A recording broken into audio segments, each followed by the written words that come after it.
So, Assalamualaikum and hello everyone. My name is Alyaa with the matric number 2225630 and I'm here with my teammates.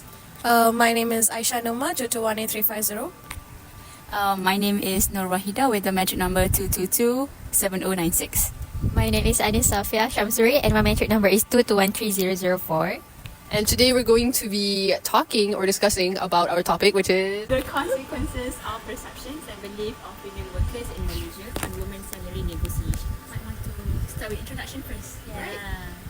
So for the introduction, we heard that there are currently issues about poverty within Malaysia or outside Malaysia, and it is actually have been intense debate to define what is poverty actually, and it is subjective and each individual might see it in different views. For example, we can see it from economic point of view, we can interpret it from political point of view, and most of us decided to find it from the material point of view, whether people have enough money to live in this world. And what more, right now we currently living in inflation, so everything is rise up in cost, whether products or services, right? So yes. But the thing that happens in poverty recently have been studied by or stated by United Nations or UN Women. Women are likely to be in poverty, and there are several challenges that women need to face. For example, they are facing consequence lack of opportunities, education, yes, Yeah. education. And one of the significant challenges they face is they are having difficulties in salary expectations or negotiations. So perhaps we can further delve or further discuss into that, shall we? I think the first theory Yes. that could align with this issue would be would be the glass ceiling theory. So this actually theory has been firstly discussed in mid-1980s. Okay, that explains why women struggle to advance in their career, progression in their careers, despite their qualifications and also achievements. So it's so sad, right? Especially in those late 90s, that women are seen as below than men. Yeah. So actually this story highlights about the hierarchical barriers women face, okay, making it difficult to move beyond certain points in their professions. Okay, so these discriminatory practices, both explicit and implicit, okay, contribute to this type of issue lah.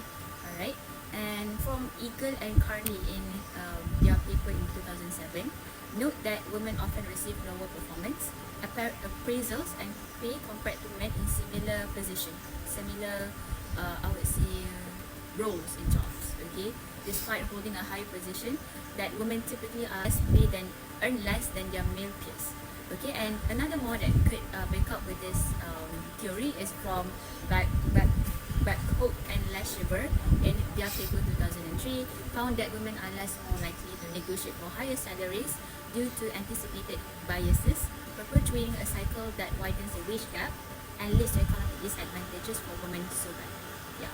So actually it's good for us to be in the theoretical framework as well, so that we do have like a very large evidence that support this issue. Yeah. Is there any other evidences that the researchers might found? Yes, there's actually several. One of them is traditional gender roles. So basically, when we talk about traditional gender roles, we already have the thought that traditionally women are expected to be at home to raise the kids, and for men, they need to be the breadwinner for the family. They go to work, they provide. And how does this traditional gender roles impact the salary expectation or negotiations? Basically because they thought that women are not capable enough to do as what men were or are doing up there. So basically, they're not they're not as much as competitive as men. And yes, and then due to that, women can't work, and then it impact their salary, right? So I'll say that. Moving on, we also have gender stereotype. Basically, the outcomes are all the same because it will eventually impact gender's expectation, salary. So basically, gender stereotype, it have been stereotyped by the people that actually it's kind of linked to each other, because when we talk about stereotype, it is embedded within a particular culture, right? So here it is mentioned, gender stereotype in studies is basically when individuals simply gender stereotype is when in the like the family and society have a point of view for people. Like men are supposed to do certain roles and they have certain roles, so they have to carry out certain roles. Yes. And women also has to carry out certain roles. And the stereotypical roles for women is to be at home and do the domestic work, whereas men will go out for work and they'll do the work in the factories or workplace, okay, job. So basically because of that, since women already does the unpaid domestic work, when they go to the factories and or like the now in companies and all, they don't get paid as much because they're already doing unpaid work, which is not like valued much in the society, right? Yes. So that is what gender stereotyping in connects with salary negotiation and the expectation of women working. True. Say on perception and belief on salary expectation, because perception and belief, just like I mentioned before, it is embedded within the culture and we actually subscribe to it, and it becomes our daily life belief. So traditionally, it is believed that women are the keepers of home and men are the protectors. And today's context, we're given the opportunity to work. Men and women are evaluated as workers, and men are often generally perceived as better and more competent than women. So that is basically what is the stereotypes. I mean, the belief And perception. and perception, because they thought that men are doing their work better than women. And we as women, we can't really move forward because of them. Because we already have this perceptions that men are better than women. It's kind of misogyny perception. So that's why it impacts women's salary expectation and negotiations due to that. And it's also funny how like in some companies, Yes. women might be in the managerial position, Yes, but yes. still the men under them would be getting more salary than Yes, that's Getting why. more recognition. Yeah. That's why we can actually link it to the very first Yes, stop. theory. It is God ceiling theory. It basically describes that Yeah. how much we are trying, but men are always better than us, right? Yeah. And then last but not least, we also have working policy. I'm sorry about that. Working policy. So basically, working policy tells that because women have a lot, naturally, we need to take break from our what we can say. Maternity. We give birth. We often get sick. So actually, this problem, Childcare. yes, childcare. This problem actually leads to some working policy. And actually, if you are hiring, if you are the employers, you wouldn't mind, right? Yeah. Those people, Yeah, these yes. people who work We in need your more company. efficiency. The Yeah. companies, So rather than picking a woman, pick women as workers. they will pick a man. Yes, that's why. And yes, Pyramid is in Malaysia context. And we know that Malaysia are patriarchal Yes. society, right?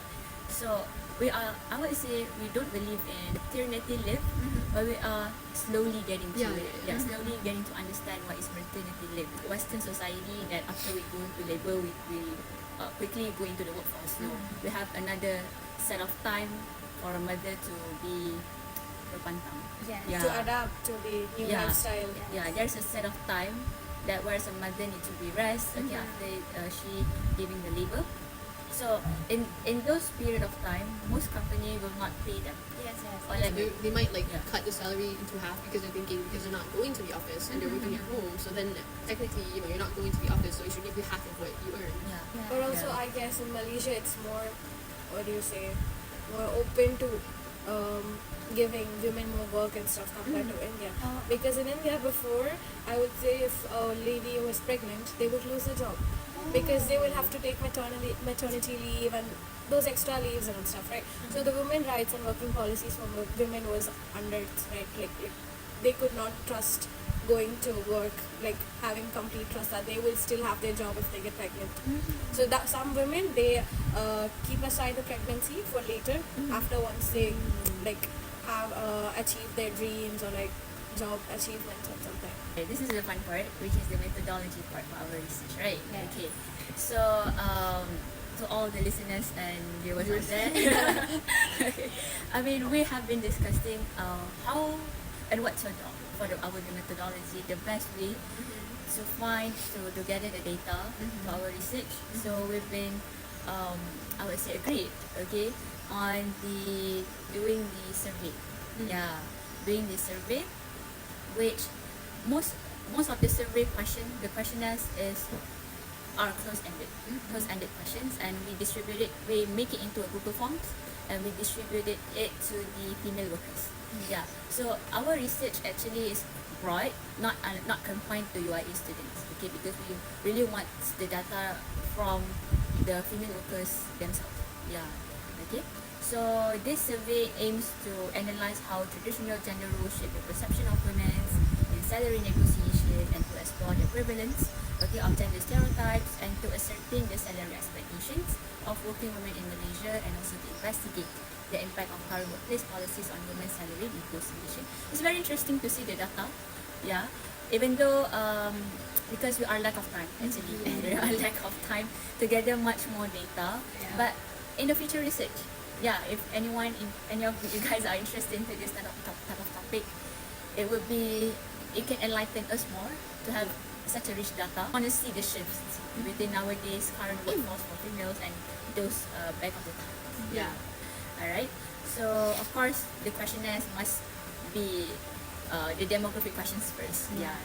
Okay, and then we starting with the 4 subtopics of the questions. The first one is traditional gender roles, and then number 2 is gender stereotypes and the salary expectation, and also the working policy. Yeah. Okay. So basically we're doing quantitative. Quantitative. Yeah, quantitative. So okay, let's go to the findings, guys. Yeah. Okay. So basically, Anis mentioned we did quantitative research and online survey for the research. We got 12 respondents for our online survey. So the study aims to understand how perception and beliefs shape the economic empowerment of women in Malaysia. And the finding shows that women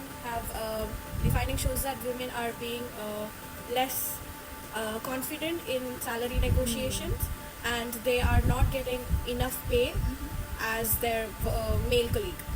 So and also other maternity leave or working policies have also affected their salary negotiation rights or opportunities, which has once again affected their employment.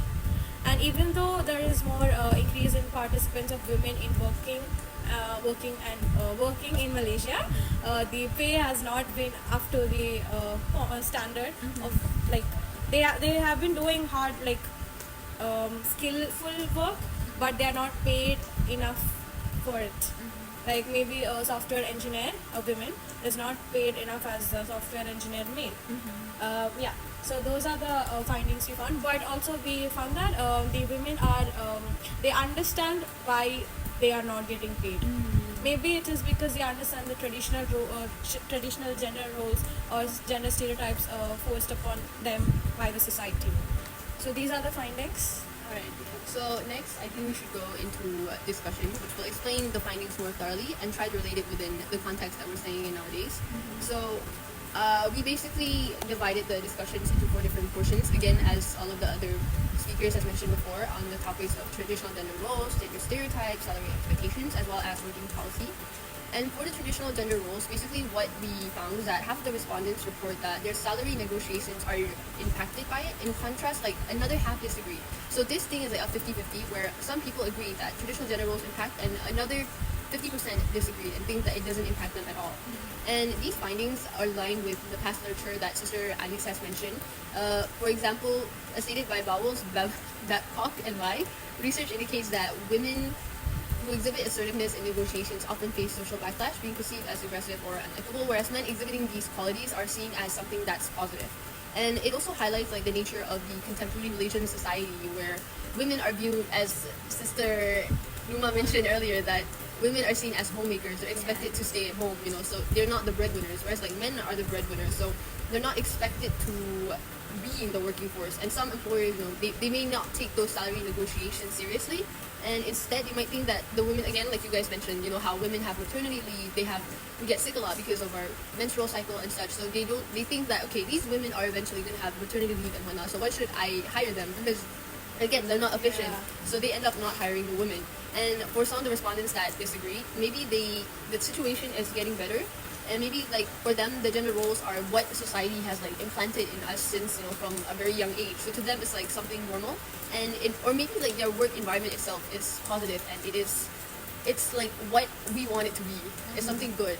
And on the second portion, which is gender stereotype, so for this one as well, majority of the respondents either strongly agreed or agreed that gender stereotypes influence their salary negotiations. There was a small portion of respondents that disagreed, but for the most part, everyone agreed. And this aligns with past literature as well. For example, Eagly and Kara 2002, they mentioned that female workers received less favorable performances in comparison to male workers due to the gender stereotypes. And Hillman 1983 also stated that the added descriptive stereotypes promote negative expectations about women's performance by creating like a lack of fit between the attributes of women. Like the natural characteristics of women are not fit to be inside a workplace setting. And Bernard and Kobrinovics, I don't know how to pronounce it. They also mentioned that women frequently need to perform, again, beyond people's expectations. Like if you were to compare a man and a woman needs to do double the amount of job to be seen just as good. But then at the same time, some women are still not being seen as good because of their genders. And again, the gender stereotypes of women, for example, like, women are seen as passive. They're seen as supposed to be submissive and like quiet, and they're not supposed to question things and like that. So these stereotypes of women are not like what is attributed to be a good leader. So employers might use these certain stereotypes as excuses or reasons to not pay the right amount of salary, or they might, even if the woman has the ability, for example, like maybe they're good, like they have the qualities as a man, but then these women will also face backlash because like then the man would see like, this is not very womanly of you, like why are you doing this, and they might receive backlash or repercussions from the people in the workplace because of that as well. So either way, there's no way for us to win because it's either like you do this, it's wrong, you do that, it's wrong, so both ways are wrong. So this, because of this nature of this, it might cause like the women to be more like shy or scared to ask for salary negotiations because they know that they won't be taken seriously, or maybe they will face repercussions from their bosses, for example, like why are you questioning it, just do your job like that. And the third one is on salary expectations. So for salary expectations and working policy, the data was actually quite interesting because it didn't align with past literature. So the majority of respondents strongly agreed that their salary expectations are to what they expect it to be. So basically they're getting paid with the amount that they expect them to be paid with. And a few respondents disagreed. So majority agreed, and basically the findings are not aligned with what was found in past literature. Like how Moss, Raskin, and L mentioned that male workers deserve higher salaries than identical female workers due to these type of beliefs, or Rollers and Tartaglia 2013 found that men and women are evaluated as workers, men often generally perceived as better and more competent.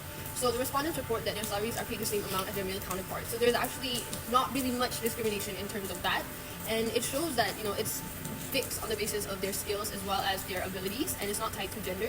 So this is a good step moving forward because it shows that a lot of these companies, they're starting to practice like non-discriminatory behaviors. They're starting to pay these women the right amount of salaries that they truly deserve, and it's not on the basis of, okay, you're a man, you get paid 50K, you're a woman, you get paid 30K. No, it's on the basis of, again, skills and also their abilities. So let's say you have a higher PhD and stuff like that, they're going to get even higher than the man. And we're seeing a lot more like portrayal of this, especially in like K-dramas, Malaysian dramas, almost there. Like we see women CEOs working, and like they're the ones, and there's the more like the male subordinate, and they fall in love and whatever. So there's that now, so that's great.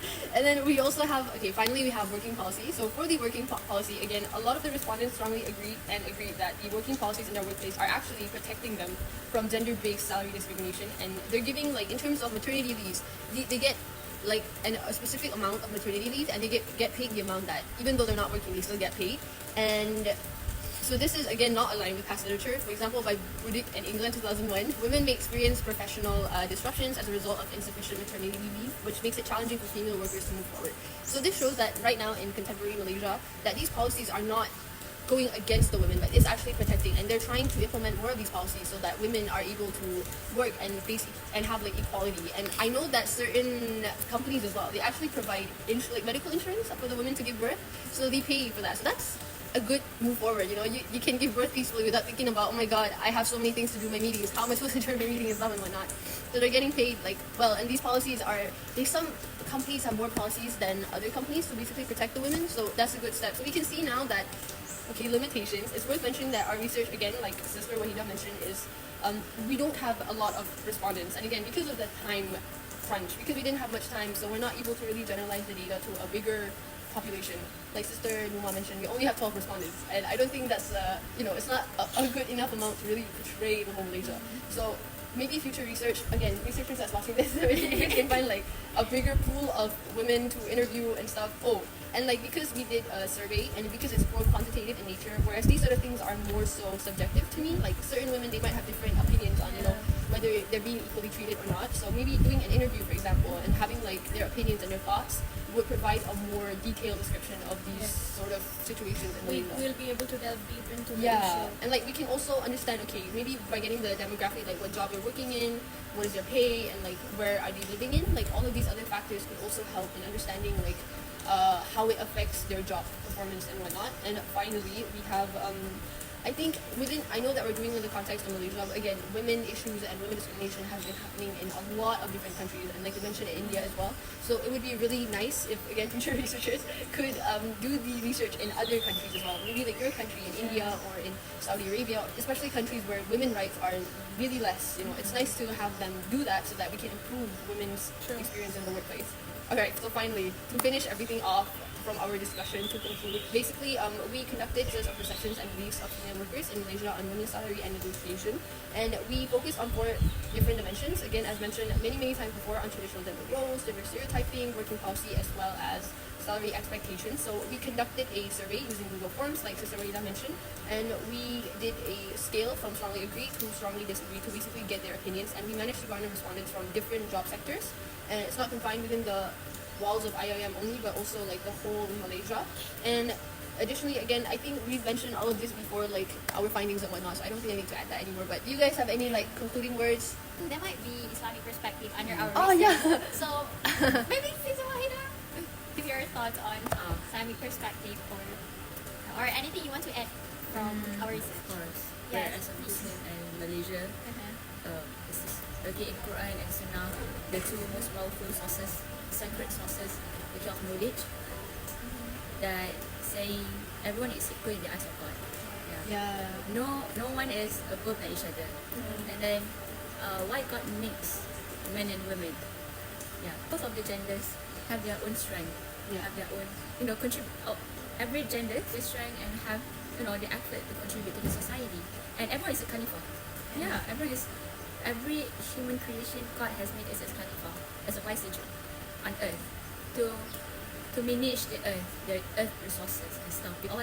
One of the ayah said that there is no God wants to put the responsibility of the vicegerent to the other creation, to the mountain, to the sea, but all of them are saying no, we are not capable of doing it.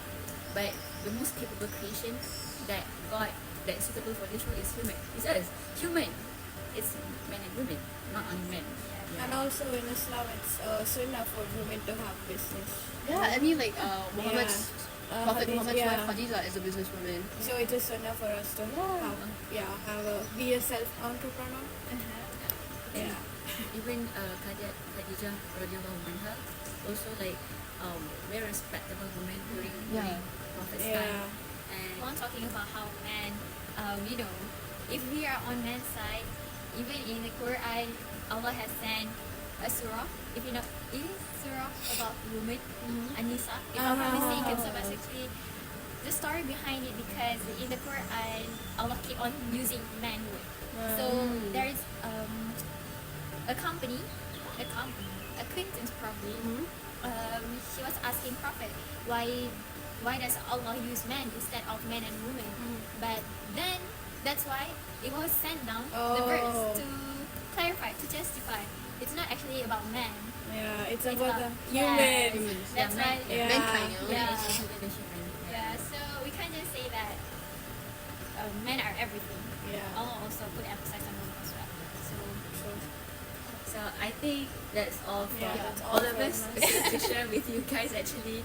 Till then, we meet Till again. we meet again. Bye.